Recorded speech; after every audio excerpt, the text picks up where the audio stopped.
ಒಬ್ಬ ವ್ಯಕ್ತಿ ಪೊಲೀಸ್ ಸ್ಟೇಷನಲ್ಲಿ ಕೂತ್ಕೊಂಡಿರ್ತಾನೆ. ಆ ವ್ಯಕ್ತಿನ ಪೊಲೀಸರು ವಿಚಾರಣೆ ಮಾಡ್ತಿರ್ತಾರೆ. ಆಗ ಆ ವ್ಯಕ್ತಿ ಹೇಳ್ತಾನೆ, ನಾನು ಒಬ್ಬ ಜ್ಯೋತಿಷ್ಯ, ನೀವು ಹುಡುಕ್ತಾ ಇರೋ ವ್ಯಕ್ತಿದು ಭವಿಷ್ಯ ನಾನು ಹೇಳ್ಬೋದು. ಪೊಲೀಸ್ ಹೇಳ್ತಾರೆ, ಹಾ ಹೇಳು. ಆಗ ಅವನೇನು ಹೇಳ್ತಾನೆ ಅಂದರೆ, ನೀವು ಹುಡುಕ್ತಾ ಇರೋ ವ್ಯಕ್ತಿ ಯಾವುದೋ ದೊಡ್ಡ ಕಷ್ಟದಲ್ಲಿ ಸಿಕ್ಕಾಕೊಂಡಿದ್ದಾರೆ, ಅವರು ಇನ್ನೂ ಜಾಸ್ತಿ ದಿವಸ ಬದುಕಲ್ಲ. ಅವರಿಗೆ ಏನೋ ಒಂದು ಸಂಕಷ್ಟ ಉಂಟಾಗಿದೆ.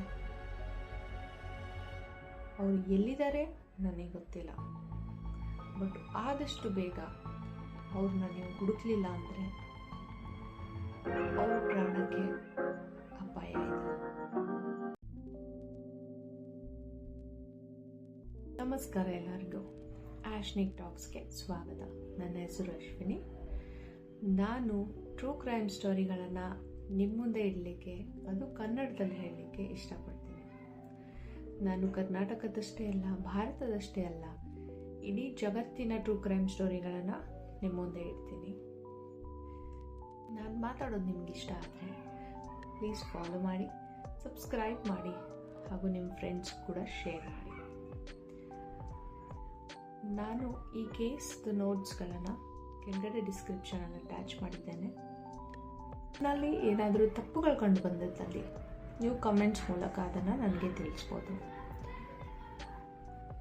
ಇದೆಲ್ಲ ಹೇಳ್ತಾ, ನಿಮ್ಮ ಪ್ರೀತಿ ವಿಶ್ವಾಸ ಸದಾ ನಮ್ಮ ಜೊತೆ ಇರಲಿ ಅಂತ ಹೇಳ್ತಾ ಇವತ್ತಿನ ಕೇಸ್ನ ಸ್ಟಾರ್ಟ್ ಮಾಡ್ತೇನೆ. ಈ ಕೇಸ್ ನಡೆದಿದ್ದು 2016ರಲ್ಲಿ. ಭಾಸ್ಕರ್ ಶೆಟ್ಟಿ ಇವರು ಮೂಲತಃ ಉಡುಪಿಯವರಾಗಿರ್ತಾರೆ. ಇವರು ಒಬ್ಬ ಉದ್ಯಮಿ, ಹೋಟೆಲಿಯರ್. ಇವರ ಹೋಟೆಲ್ಗಳಿರುತ್ತೆ ಗಲ್ಫ್ ಕಂಟ್ರೀಸಲ್ಲಿ. ಆದರೆ ಇವರು ಉಡುಪಿಯಿಂದ ಗಲ್ಫ್ ಕಂಟ್ರೀಸ್ಗೆ ಮತ್ತೆ ವಾಪಸ್ ಉಡುಪಿಗೆ ಬರ್ತಾ ಇರ್ತಾರೆ. ಇವ್ರದ್ದೊಂದು ಚಿಕ್ಕ ಕುಟುಂಬ. ಇವರ ಹೆಂಡತಿ ರಾಜೇಶ್ವರಿ, ಮಗ ನವನೀತ್ ಭಟ್. ಇವರಿಗೆ ಜೀವನದಲ್ಲಿ ಏನು ಕಡಿಮೆ ಇರಲ್ಲ. ಆಸ್ತಿ ಇರುತ್ತೆ, ದುಡ್ಡು ಇರುತ್ತೆ. ಅವರ ಹೋಟೆಲ್ಗಳು ತುಂಬ ಚೆನ್ನಾಗಿ ಲಾಭ ಗಳಿಸ್ತಿರುತ್ತೆ. ಆದ್ದರಿಂದ ಜೀವನದಲ್ಲಿ ಅವ್ರಿಗೆ ಏನು ಕಡಿಮೆ ಇರಲ್ಲ. ಆದರೆ ಅವರ ಮಗ ಅವನು ಅನಾರೋಗ್ಯದಿಂದ ಬಳಲ್ತಿರ್ತಾನೆ.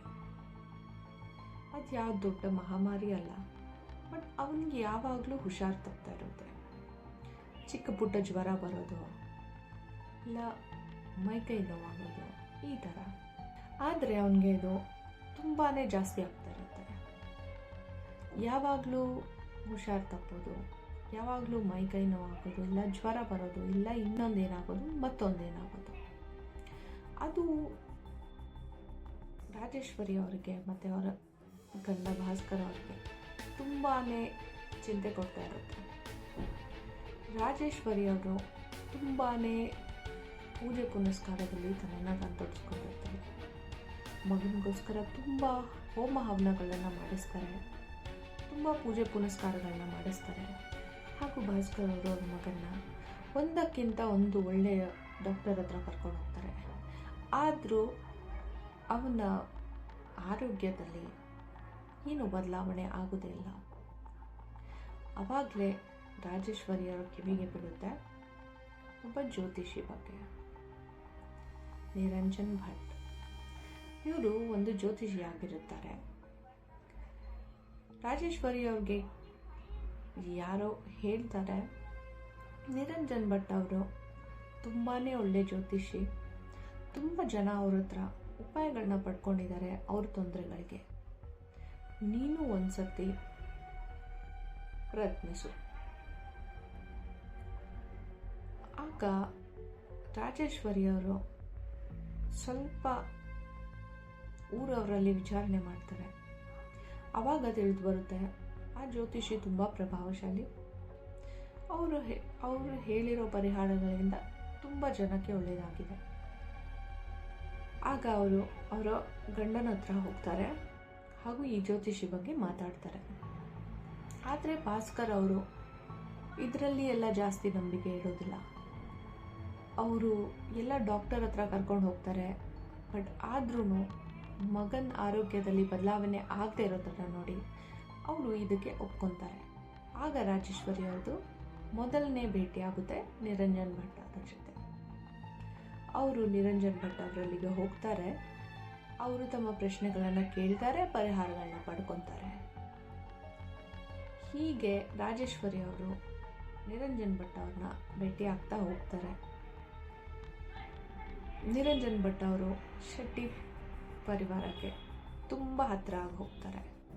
ಏನೇ ಮನೆಯಲ್ಲಿ ಪೂಜೆ ಪುನಸ್ಕಾರಗಳು ನಡೆಯೋದಿದ್ರೂ, ಏನೇ ಮನೆಯಲ್ಲಿ ಶುಭ ಕಾರ್ಯಗಳು ನಡೆಯೋದಿದ್ರೂ, ಏನೇ ಒಂದು ಹೊಸ ಕಾರ್ಯ ಮಾಡೋಕ್ಕೂ ನಿರಂಜನ್ ಭಟ್ ಅವರು ಅಲ್ಲಿಗಿರ್ತಾರೆ. ಅವರು ಒಂದು ಮಾತಿಗೆ ಫ್ಯಾಮಿಲಿ ಫ್ರೆಂಡ್ ಆಗಿ ಹೋಗ್ತಾರೆ. ಹೀಗೆ ಶುರು ಆಗುತ್ತೆ ನಮ್ಮ ಕತೆ. ಇವಾಗ ನಾನು ಹೇಳಿದ ಪ್ರಕಾರ ಭಾಸ್ಕರ್ ಅವರು ಅವರ ಹೋಟೆಲನ್ನು ನೋಡ್ಕೊಳ್ಳೋಕ್ಕೆ ಗಲ್ಫ್ ಕಂಟ್ರಿಗೆ ಅವಾಗವಾಗ ಹೋಗ್ತಾ ಇರ್ತಾರೆ. ಅವರು ಜಾಸ್ತಿ ಉಡುಪಿಲಿ ಇರೋದಿಲ್ಲ. ಅವರು ಗಲ್ಫ್ ಕಂಟ್ರಿಗೆ ಹೋದಾಗ ಅವರಿಗೆ ಒಂದು ಸಂಶಯ ಶುರುವಾಗುತ್ತೆ. ಒಂದು ಚಿಕ್ಕ ಅಭಿಪ್ರಾಯ ಬರುತ್ತೆ ಅವರ ಹೆಂಡತಿ ರಾಜೇಶ್ವರಿ ಮೇಲೆ. ಅವರು ವಿಚಾರಣೆ ಮಾಡಿದಾಗ ಗೊತ್ತಾಗುತ್ತೆ ರಾಜೇಶ್ವರಿ ಅವ್ರದ್ದು ಒಂದು ಅಕ್ರಮ ಸಂಬಂಧ ಇದೆ ಅಂತ. ಅದು ಇನ್ಯಾರು ಬೇರೆದವ್ರ ಜೊತೆ ಅಲ್ಲ, ಅವರ ಪರಿವಾರದ ಜ್ಯೋತಿಷ್ಯ ನಿರಂಜನ್ ಭಟ್ ಅವರ ಜೊತೆ.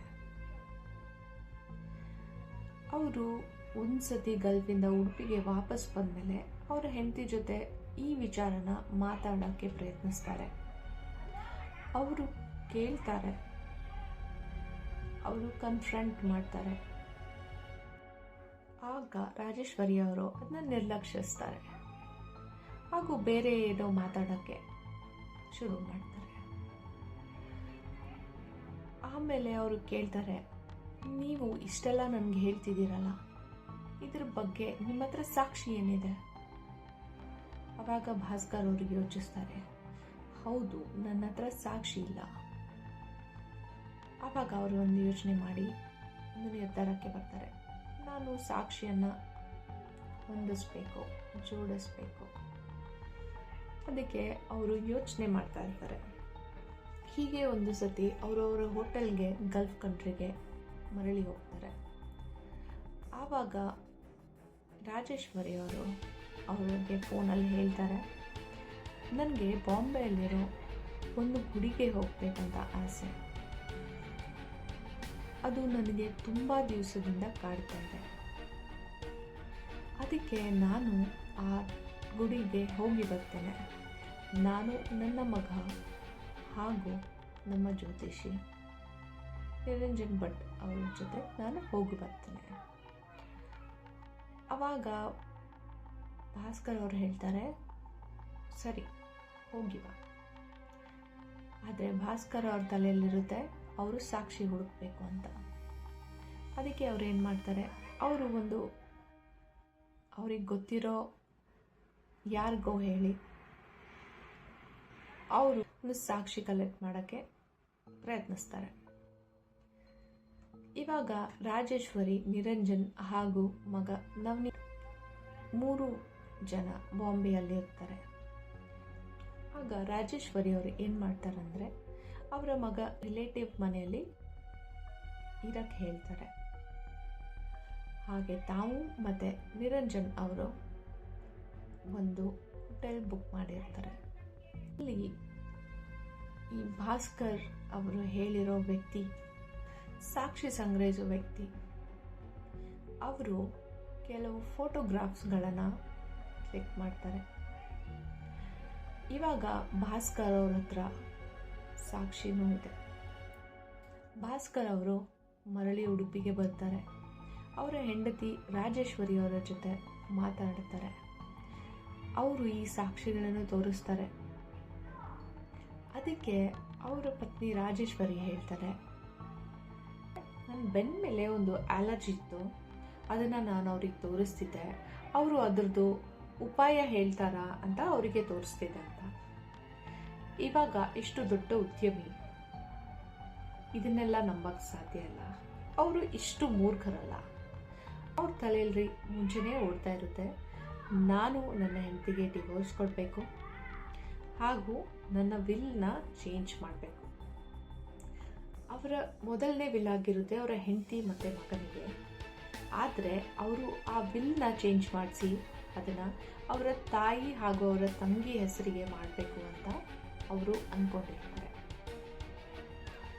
ಈ ವಿಚಾರ ರಾಜೇಶ್ವರಿ ಅವರಿಗೆ ತಿಳಿಯುತ್ತೆ. ಆಗ ಏನು ನಡೆಯುತ್ತೆ ಗೊತ್ತಾ? ಇದು ರಾಜೇಶ್ವರಿ ಅವರು ಹಾಗೂ ನಿರಂಜನ್ ಭಟ್ ಮತ್ತು ಅವರ ಮಗ ನವನೀತ್ ಒಂದು ಯೋಚನೆ ಮಾಡ್ತಾರೆ. ಭಾಸ್ಕರ್ ಶೆಟ್ಟಿಯವರು ಮನೆಗೆ ಬರ್ತಾರೆ. ಅವ್ರಿಗೆ ತುಂಬ ಸುಸ್ತಾಗಿರುತ್ತೆ. ಅದಕ್ಕೆ ಅವರು ಮೊದಲು ಸ್ನಾನ ಮಾಡೋಕ್ಕೆ ಬಾತ್ರೂಮ್ಗೆ ಹೋಗ್ತಾರೆ. ಅವರು ಬಾತ್ರೂಮಿಂದ ಹೊರಗೆ ಬರ್ತಿರೋ ಹಾಗೇನೆ ಅವರ ಕಣ್ಣಲ್ಲಿ ಏನೋ ಬೀಳುತ್ತೆ. ಅದರಿಂದ ಅವ್ರ ಕಣ್ಣು ತುಂಬ ಉರಿಯೋಕ್ಕೆ ಶುರು ಆಗುತ್ತೆ. ಆಮೇಲೆ ಅವರು ಅದರಿಂದ ಚೇತರಿಸ್ಕೊಳ್ತಿದ್ದ ಹಾಗೇನೆ ಯಾರೋ ಒಬ್ಬ ದೊಡ್ಡ ಸ್ಟೀಲ್ ರಾಡಲ್ಲಿ ಅವರ ತಲೆಗೆ ಹೊಡಿತಾರೆ. ಭಾಸ್ಕರ್ ಅವರು ಕೆಳಗೆ ಬಿದ್ದೋಗ್ತಾರೆ. ಆದರೂ ಅವರಿಗೆ ಸ್ವಲ್ಪ ಪ್ರಜ್ಞೆ ಇರುತ್ತೆ. ಅವರು ಕಣ್ಣು ತೆಗೆದು ನೋಡ್ತಾರೆ. ಅವರ ಮುಂದೆ ನಿಂತಿರೋ ಜನರ ನೋಡಿ ಅವರಿಗೆ ತುಂಬ ಆಶ್ಚರ್ಯ ಆಗುತ್ತೆ. ಮುಂದೆ ನಿಂತಿರೋದು ಅವರ ಹೆಂಡತಿ ರಾಜೇಶ್ವರಿ, ಮಗ ನವನೀತ್ ಹಾಗೂ ಜ್ಯೋತಿಷಿ ನಿರಂಜನ. ಈ ಮೂವರು ಸೇರಿ ಅವರ ಕೈ ಕಾಲುಗಳನ್ನು ಕಟ್ಟಿ ಅವ್ರನ್ನ ಒಂದು ಬಾತ್ ಟಬಲ್ಲಿ ಮುಳುಗಿಸ್ತಾರೆ. ಮುಳುಗಿಸಿ ಆಮೇಲೆ ಭಾಸ್ಕರ್ ಅವರ ತಲೆನ ನೀರಿಂದ ಹೊರಗಡೆ ತೆಗೆದು ಅವ್ರಿಗೆ ಪೆಸ್ಟಿಸೈಡ್ಸ್ ಕುಡಿಸ್ತಾರೆ. ಯಾಕೆಂದರೆ ಅವರು ಜೀವಂತವಾಗಿ ಇರಬಾರ್ದು ಅಂತ. ಈ ಹಂತಕ್ಕೆ ಭಾಸ್ಕರ್ ಅವರು ಮೃತರಾಗಿರ್ತಾರೆ. ಭಾಸ್ಕರ್ ಅವರ ದೇಹ ಯಾವಾಗ ಮೂಮೆಂಟ್ ಕಳ್ಕೊಳ್ಳುತ್ತೋ ಆವಾಗ ಭಾಸ್ಕರ್ ಅವರ ಡೆಡ್ ಬಾಡಿನ, ಮೃತದೇಹವನ್ನು ಶಿಫ್ಟ್ ಮಾಡ್ತಾರೆ. ಆ ಮೃತದೇಹವನ್ನು ಗಾಡಿಯ ಡಿಕ್ಕಿಯಲ್ಲಿ ಹಾಕಿಬಿಟ್ಟು ನಿರಂಜನ್ ಅವರ ಮನೆಗೆ ತಗೊಂಡು ಹೋಗ್ತಾರೆ. ಇಲ್ಲಿ ಇನ್ನೊಂದು ಕ್ರೂರ ಘಟನೆ ನಡೆಯುತ್ತದೆ. ಇಲ್ಲಿ ಅವರ ದೇಹದ ಭಾಗಗಳನ್ನು ತುಂಡು ತುಂಡಾಗಿ ಕತ್ತರಿಸಿ ನಿರಂಜನ್ ಅವರ ಮನೆಯಲ್ಲಿದ್ದ ಹೋಮಕುಂಡದಲ್ಲಿ ಹಾಕಿ ಅವರನ್ನ ಸುಡಲಾಗುತ್ತದೆ. ದೇಹವನ್ನು ಸುಡುವಾಗ ದುರ್ವಾಸನೆ ಬರೆದಿರೋ ಹಾಗೆ ಪೆಟ್ರೋಲ್ ಹಾಗೂ ತುಪ್ಪವನ್ನು ಯೂಸ್ ಮಾಡ್ತಾರೆ ಹಾಗೂ ಭಾಸ್ಕರ್ ಅವರ ಮೃತದೇಹವನ್ನು ಸಂಪೂರ್ಣವಾಗಿ ಸುಟ್ಟಾಕ್ತಾರೆ. ಒಂದು ಸತಿ ದೇಹ ಸುಟ್ಟ ಮೇಲೆ ಅವರ ಮೂಳೆಗಳನ್ನು ಕೊಂಡೊಯ್ದು ಅಲ್ಲೇ ಇರುವ ನದಿಯಲ್ಲಿ ಹಾಕ್ತಾರೆ. ಭಾಸ್ಕರ್ ರೆಡ್ಡಿ ಅವರು ತಮಗಾಗಿ ಅಲ್ಲ, ತಮ್ಮ ಹೆಂಡತಿ ಹಾಗೂ ಮಗನಿಗಾಗಿ ಇಷ್ಟೆಲ್ಲ ಕಷ್ಟಪಟ್ಟು ಕೊನೆಯಲ್ಲಿ ಅವರ ಕೈಯಲ್ಲೇ ಹತ್ಯೆ ಆಗುತ್ತಾರೆ. ಭಾಸ್ಕರ್ ಅವರು 28ನೇ ಜುಲೈ 2016ರಲ್ಲಿ ಕಾಣೆಯಾಗಿದ್ದಾರೆ ಅಂತ ಹೇಳ್ತಾರೆ. ಆದರೆ ಅವ್ರ ತಾಯಿ ಗುಲಾಬಿ 29ನೇ ತಾರೀಕಿಗೆ ಪೊಲೀಸಲ್ಲಿ ಕಂಪ್ಲೇಂಟ್ ಮಾಡ್ತಾರೆ. ತನ್ನ ಮಗ ನನ್ನ ಜೊತೆ ದಿನನಿತ್ಯ ಫೋನಲ್ಲಿ ಮಾತಾಡ್ತಿದ್ದ, ಆದರೆ ಈ 2 ದಿವಸದಿಂದ ಅವನು ನನ್ನ ಜೊತೆ ಮಾತಾಡ್ತಾ ಇಲ್ಲ ಅಂತ. ಆವಾಗ ಪೊಲೀಸರು ವಿಚಾರಣೆ ಸ್ಟಾರ್ಟ್ ಮಾಡ್ತಾರೆ. ಆವಾಗಲೇ ಪೊಲೀಸ್ಗೆ ತಿಳಿಯುತ್ತೆ ರಾಜೇಶ್ವರಿ ಅವರ ಬಗ್ಗೆ. ರಾಜೇಶ್ವರಿ ಅವ್ರನ್ನ ಅವರು ವಿಚಾರಣೆ ಮಾಡ್ತಾರೆ. ಆಗ ರಾಜೇಶ್ವರಿ ಅವರು ಹೇಳ್ತಾರೆ ಅವರು ಕೆಲಸಕ್ಕೆ ಆಗಿ ಆಚೆ ಹೋಗಿದ್ರು ಅಂತ. ಹಾಗೆ ಅವರ ಮಗನ್ನು ಸಹ ವಿಚಾರ ಮಾಡ್ತಾರೆ. ಅವನು ಅದನ್ನೇ ಹೇಳ್ತಾನೆ. ಆಮೇಲೆ ಅವರಿಗೆ ಗೊತ್ತಾಗುತ್ತೆ ಊರವರಿಂದ ನಿರಂಜನ್ ಭಟ್ ಅವರು ಈ ಪರಿವಾರಕ್ಕೆ ತುಂಬಾ ಹತ್ತಿರದವರಾಗಿದ್ರು ಅಂತ. ಆವಾಗ ಅವರು ನಿರಂಜನ್ ಅವ್ರನ್ನ ಕರ್ಕೊಂಡು ಬರ್ತಾರೆ. ಆಗ ನಿರಂಜನ್ ಅವರು, ನೀವು ಕಾಣೆಯಾಗಿರೋರ ಬಗ್ಗೆ ನಾನು ಭವಿಷ್ಯ ಹೇಳ್ತೀನಿ ಅಂತಾರೆ. ಇದನ್ನೆಲ್ಲ ಕೇಳಿದಾದ್ಮೇಲೆ ಪೊಲೀಸರು ತುಂಬ ಹುಡುಕಾಡ್ತಾರೆ, ಆದರೆ ಏನೂ ಸಾಕ್ಷಿ ಸಿಗಲ್ಲ. ಏನೂ ಸಾಕ್ಷಿ ಸಿಗದೇ ಇರೋ ಕಾರಣ ಅವರು ಯಾರನ್ನೂ ಬಂಧಿಸಲಿಕ್ಕೆ ಆಗಲ್ಲ. ಆದರೆ ಇವಾಗಲೇ ಆಗುತ್ತೆ ಒಂದು ಬದಲಾವಣೆ. ಭಾಸ್ಕರ್ ಶೆಟ್ಟಿ ಅವರ ಮೃತದೇಹವನ್ನು ಸಾಗಾಣಿಕೆ ಮಾಡಲು ಬಳಸಿರೋ ಗಾಡಿ ಹಾಗೂ ಅದರ ಚಾಲಕ, ಆ ಚಾಲಕನ ವಿಚಾರಣೆ ಮಾಡಿದಾಗ ಅವರಿಗೆ ಗೊತ್ತಾಗುತ್ತದೆ ಇದೇ ಚಾಲಕನೇ ಭಾಸ್ಕರ್ ಅವರ ಮೃತದೇಹ ಸುಟ್ಟಾದ್ಮೇಲೆ ಏನು ಬೋನ್ಸ್ ಉಳ್ಕೊಂಡಿತ್ತು ಅದನ್ನು ನದಿಯಲ್ಲಿ ಹಾಕಕ್ಕೆ ಹೆಲ್ಪ್ ಮಾಡಿರ್ತಾನೆ. ಪೊಲೀಸರು ಯಾವ ನದಿಯಲ್ಲಿ ಅದನ್ನು ಹಾಕಿದ್ರು ಅದನ್ನು ಹುಡುಕ್ತಾರೆ. ಪೊಲೀಸರಿಗೆ ಭಾಸ್ಕರ್ ಅವರ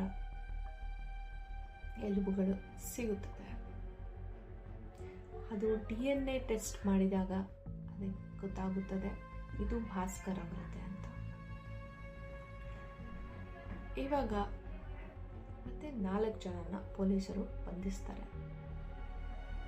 ರಾಜೇಶ್ವರಿ, ನವನೀತ್ ಶೆಟ್ಟಿ ಹಾಗೂ ನಿರಂಜನ್ ಭಟ್ ಅವರ ತಂದೆನ. ನಿರಂಜನ್ ಅವರ ತಂದೆ ಅವರಿಗೆ ಹೋಮಕುಂಡದ ಕೆಳಗೆ ಇರುವ ಟೈಲ್ಸ್ ಅನ್ನು ಬದಲಾಯಿಸಕ್ಕೆ ಹೆಲ್ಪ್ ಮಾಡಿರ್ತಾರೆ. ಒಂದು 1300 ಪುಟಗಳಿರುವ ಚಾರ್ಜ್ ಶೀಟ್ ಈ 5 ವ್ಯಕ್ತಿಗಳ ವಿರುದ್ಧ ಫೈಲ್ ಆಗಿರುತ್ತದೆ. ಹೆಂಡತಿ ರಾಜೇಶ್ವರಿ, ನಿರಂಜನ್, ನವನೀತ್, ಶ್ರೀನಿವಾಸ್ ಭಟ್ ಹಾಗೂ ಗಾಡಿ ಚಾಲಕ ರಾಘವೇಂದ್ರ ಅವರ ಮೇಲೆ 3 ಪ್ರಮುಖ ಆರೋಪಿಗಳನ್ನು ಜುಡಿಷಿಯಲ್ ಕಸ್ಟಡಿಗೆ ತಗೊಳ್ಳಲಾಗುತ್ತದೆ. ಹೆಂಡತಿ ರಾಜೇಶ್ವರಿ, ಮಗ ನವನೀತ್ ಹಾಗೂ ನಿರಂಜನ್ ಭಟ್. ಆಗಸ್ಟ್ 9, 2016 ನಿರಂಜನ್ ಭಟ್ ಅವರು ಸೂಸೈಡ್ ಅಟೆಂಪ್ಟ್ ಮಾಡ್ತಾರೆ. ಅವರ ಒಂದು ಉಂಗುರದ ವಜ್ರ ಹಾಗೂ ಇಯರಿಂಗ್ ಸ್ಟಡ್ಸ್ ಅನ್ನು ನುಂಗಿ ಸೂಸೈಡ್ ಮಾಡಿಕೊಳ್ಳಲು ಪ್ರಯತ್ನಿಸುತ್ತಾರೆ. ಆದರೆ ಅವರಿಗೆ ಆಸ್ಪತ್ರೆಯಲ್ಲಿ ಕೊಂಡೊಯ್ಯಲಾಗಿ ಅವರ ಆರೋಗ್ಯ ಸ್ಥಿರವಾಗಿದೆ ಹಾಗೂ ಅವರು ಚೇತರಿಸಿಕೊಂಡಿದ್ದಾರೆ ಅಂತ ತಿಳಿಯುತ್ತದೆ.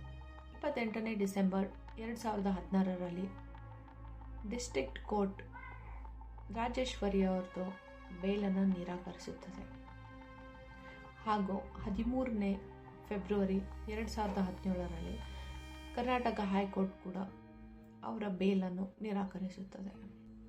ಇದೆಲ್ಲದರಲ್ಲಿ ನಿರಂಜನ್ ಅವರ ತಂದೆ ಶ್ರೀನಿವಾಸ್ ಭಟ್ ಅವರು ವಿಧಿವಶರಾಗುತ್ತಾರೆ.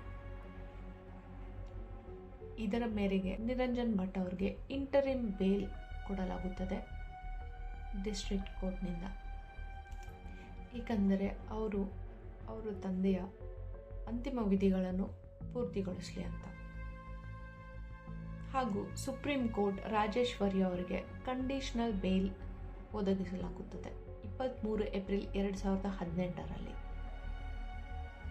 ಭಾಸ್ಕರ್ ಅವರ ತಾಯಿ ತುಂಬ ನೊಂದ್ಕೊಂಡಿರ್ತಾರೆ. ಎಲ್ಲರೂ ಈ ಘಟನೆಯಿಂದ ಮುಂದುವರೆದಿದ್ರು, ತಮ್ಮ ಜೀವನದಲ್ಲಿ ತೊಡಗಿದ್ರು. ಭಾಸ್ಕರ್ ಅವರ ತಾಯಿ ಮಾತ್ರ ಇದರಿಂದ ಹೊರಗೆ ಬರೋಕ್ಕೆ ಆಗಲ್ಲ. ಅವರ ಮಗನಿಗೆ ನ್ಯಾಯ ಒದಗಲಿ ಅಂತ ನಿರೀಕ್ಷಿಸ್ತಾ ಇರ್ತಾರೆ. ಕೊನೆಗೂ ಆ ಗಳಿಗೆ ಬಂತು.